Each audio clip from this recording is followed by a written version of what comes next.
Budget से ठीक पहले वित्त मंत्री ने पेश कर दिया है देश का इकोनॉमिक सर्वे। इस सर्वे में देश की आर्थिक स्थिति और भविष्य में उठाए जाने वाले कदमों को लेकर एनालिसिस किया गया है। सर्वे में कई सारे मुद्दों पर चर्चा हुई है, जिनको 10 पॉइंट्स में हम आपको बता रहे हैं इस हफ्ते के बजट बुलेटिन में। इकोनॉमिक सर्वे के अनुसार FY26 में भारत की GDP ग्रोथ 6.3% से 6.8% के बीच रहने का अनुमान है।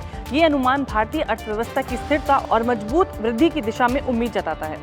सर्वे में ये भी कहा गया है कि FY25 की चौथी तिमाही में महंगाई में कमी आने की उम्मीद है। इस दौरान खास तौर पर सब्जियों की कीमतों में गिरावट से महंगाई में कमी देखने को मिल सकती है।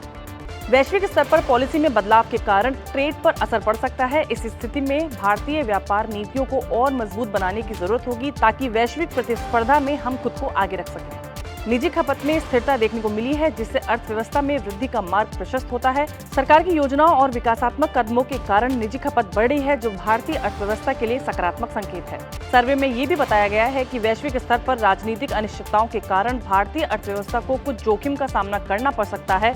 हालांकि भारतीय नीति निर्माता इस अनिश्चितता को संभालने के लिए कई कदम उठा रहे हैं।